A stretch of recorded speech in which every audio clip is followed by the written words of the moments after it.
Hello everybody and welcome back to another episode of Pointless Top 10, a show where we make top 10 lists of the pointless things, where we fly and buy his pointless statue in Booty Bay, because inside pointless things are treasure. Let's begin. 10. Number 10 is the really big road in Morogh that starts in the Coldridge Valley and goes all the way up to Ironforge. And one of the things I like about this road is it does begin in the starting area for the dwarves, or the gnomes if you're playing Classic WoW. And whenever you finish up the starting zone, when you're a new player, you go, how do I get out of here, right? And you go, oh, okay, I go through the Coldridge Pass. So you see you got to go through the little tunnel, and then you get out the other side, and all of a sudden you just enter into the rest of Morogh, and you see those dudes with the cannon on the side of the road with all that stuff going on, and then you get to Keranos, and then when you're at Keranos, you can look up and actually see Ironforge. And I just really like the progression of what you see when you follow the road. And I think a lot of the starting zones follow that formula of going from the newbie area to the little town to the major city, but I just think that Morogh does it the best out of all of them. Also, have there always been chickens just wandering outside of Ironforge? I feel like I never even noticed that until I started researching this video and looking at stuff, and I was like, why are there chickens out here? But either way, I really like this road, and so that's why the Morogh road is number 10. 9. Number 9 is the Stranglethorn Vale Road, and the Stranglethorn Vale Road is located all across Stranglethorn Vale, and in Classic WoW it goes across the entire zone, but in Retail WoW it has been interrupted by the giant whirlpool from the Cataclysm. And one of the reasons I put this on the list is it's a very nostalgic road for me. This is one of the roads I remember back 20 years ago going to Booty Bay and walking out into the jungle and being like, dude, like, where am I? There's gorillas here, and there's, a bunch of various creatures all around. There's players trying to gank you if you're on a PvP server, and it's just like you can walk the entire road of the entire zone, but odds are you're going to run into danger at some point. I can vividly remember when I first saw the Gurubashi Arena for the first time, because I was just mindlessly running down this road being like, yo, this is crazy, where am I going? And then you look and you see this big arena and you're like, oh my god, that's awesome. I also remember dying to various stealth panthers and tigers and raptors as I was running along this road, just being like, whoa, I can't wait to come back to the zone and actually be able to fight these things. And so, aside from my nostalgia, I do think it's really cool to just have this one big long road that goes through the jungle, and there's really no interruptions in the road outside of a couple bridges that go across the river, or obviously in the Cataclysm, the big whirlpool thing. But honestly, I wish they didn't have the whirlpool there. I miss it from Classic WoW, but either way, that's why the Stranglethorn Road is number 9. 8. Number 9 is the big road in Stormheim that starts in the west up in the mountains of High Mountain and goes all the way across the zone to the east, ending at the Halls of Valor. And I really like the journey that this road takes you on, because you start up in the mountains, and you're, around all the mountainous creatures and the pine trees, and there's hawks and stuff soaring around, there's goats, right? And it almost gives you these Grizzly Hills vibes, and the more you keep going down, the more autumnal the zone becomes. And so it almost feels like when you start at the top of the mountain and you walk down here, that you're walking and changing seasons as the road progresses, and I just thought that was really cool. Also, this is an update of an old Pointless Top 10, and I had Stormheim on that list, and I mentioned that there's these planks in the road, and I was like, I don't know why there's these planks, and on that video, someone said, planks in the road is old school from when people traveled in wagons. The planks helped make the road passable when there was bad weather, and without the planks, the roads wouldn't be travelable during the wet weather. And someone else said it mainly keeps the road or trail from eroding away. And so yeah, I just thought that was really cool. And so I just really like this road. I love all the creatures you find along the road. I love the way the trees change and the weather changes, and it's a really nice road. And so that's why the Stormheim road is number 8. 7. Number 7 is the road that runs all the way through the Shadowmoon Valley in Draenor. And I really like this road because it makes me feel like I'm on this mystical fantasy adventure all through the Shadowmoon Valley. Like, you're walking and you see all the cool trees. You even get to walk under some trees that have like toppled over, and you walk under them, which I always really like. And then you reach the Mbari village, which is this really cool Draenei settlement with a bunch of stuff all over, and there's different signposts and fences and buildings. There's even a bunch of Elex walking around, and there's some gardens and stuff like that. And honestly, the more I think about it, the more I think I just like walking through Draenor Shadowmoon Valley. Like, it really is a chill, peaceful zone. It feels like my blood pressure drops when I'm walking through this place. And I'm not really sure what the roads are made out of. It kind of looks like cobblestone, but it almost looks like a stained glass, like patterned cobblestone. You know what I mean? I don't know if it's like some sort of Draenei stone or rock, some sort of special resource that they have, but whatever they do to it, it's really cool. I love the pattern of these roads. And so either way, that's why the Shadowmoon Valley Road in Draenor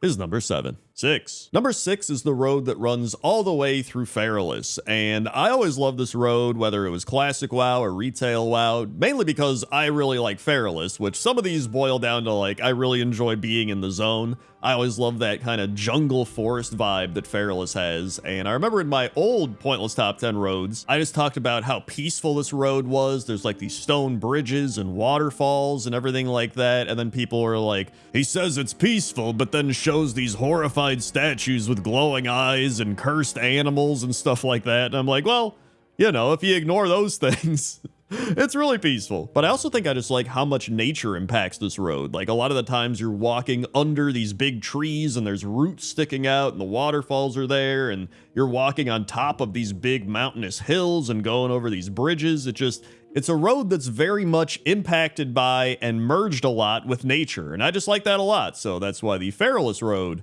is number 6. 5. Number 5 is the Old Merchant Road, and the Old Merchant Road is located in Zuldazar, starting at the village in the Vines, and then running alongside the Kingsmouth River, the Garden of the Loa, and leads back into either Dazar'alor or Nazmir. And this road is just jam-packed with stuff going on. Like, if you walk up and down this road, you will find so many things. There's trees that are forming archways over the road. There's gorillas fighting. There's like dinosaurs that are alive and dead. There's dinosaur bones. There's waterfalls. There's like saber-toothed tiger monster things. It's just, there's so much stuff on this road. And I think that's what's so crazy to me about this road is it's not that big of a road compared to many of the other roads I've talked about in this video and will talk about in this video. And it's not even like as big as all of Zuldazar. It's barely even as big as half of Zuldazar. But for some reason, it's just packed with stuff. Maybe because it's like an old merchant road, so there's a lot of trading going on here. So there's just a lot of stuff happening, but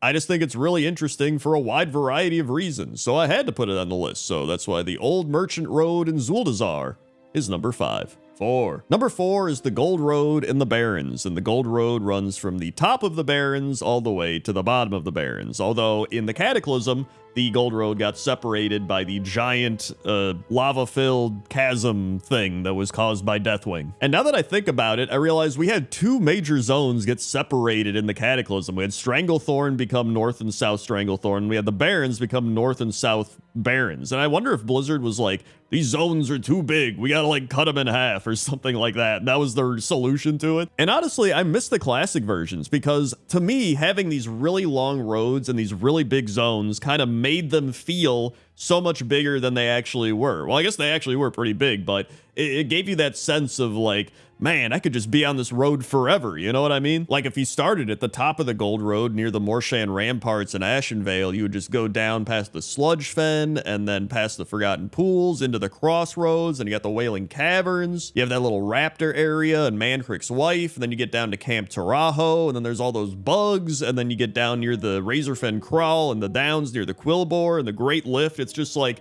when you walk down this entire road, it just feels like you went on this massive journey through this barren landscape. And that's why I think it's so cool. And so that's why the Gold Road is number 4. 3. Number 3 is the Path of Glory in the Hellfire Peninsula. And the Path of Glory is a road that leads from the foot of the Stair of Destiny to the Hellfire Citadel. And this road is much different from many of the other roads on the list because if you haven't heard about the Path of Glory before, this is a road completely paved with the bones of the Draenei. And I can remember back in the day playing Burning Crusade in like 2007 or whatever it was, and I was questing here being like, yo, this is crazy. Like there's a bunch of skeletons on this road. And so little did I know how messed up the actual situation was, because listen, I didn't read text, I didn't pay attention to a lot of the story. I was just being like, I'm playing WoW. In fact, it says here that Varrock Sourfang considered this road one of the Horde's greatest shames. And I think that's actually a really good example of how lore can impact your emotions and perspective on something like a zone. Like initially, I'm just like, oh, I'm just walking on a skeleton road, whatever, you know, something happened here. But then you learn about what happened and you're like, dude, like every time I walk over this road now, you get this eerie kind of messed up feeling. And so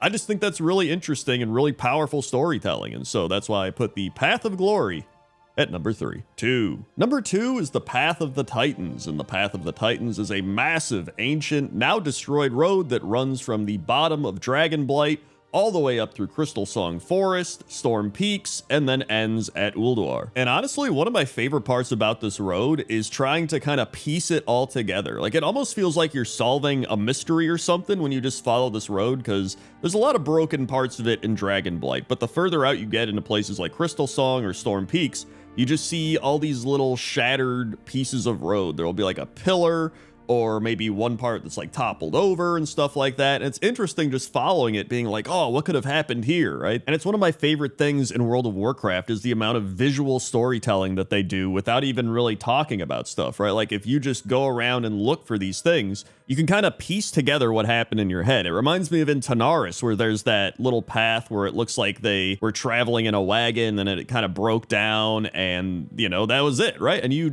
see that and you're like, dude, this is crazy. What happened here? And this is very much like that on a grander scale. And so while it would be cool to see what the Path of Titans actually looked like before it was destroyed, I think it's a lot cooler seeing it like this. And so that's why I put it at number 2. And number 1 is the road that runs from western Hillsbrad foothills all the way to the eastern Arathi highlands at Hammerfall. And this is without a doubt my favorite road in World of Warcraft. And I can't quite put my finger on it, but when I'm on this road, there's something about it that just makes me feel so immersed in the world. And part of me thinks it might just be a simplicity thing, right? Because there's nothing too crazy on this road. You're just walking and there's hills and there's trees and there's some fences and lampposts. And for the most part, the entire road is just made up of cobblestone, but it just gives you that sense of everything being bigger than what it is. And much like Stormheim, walking down this road kind of takes you between 2 seasons, right? We have like the autumnal cozy forest of Hillsbrad, and then you progress past Thoradin's Wall and arrive in the rocky, foggy hillside of Arathi, which to me gives more of like a spring vibe. But yeah, overall, I just really love this road. It's my favorite road in World of Warcraft. I always feel immersed when I'm on it, and so that's why I put it at number 1.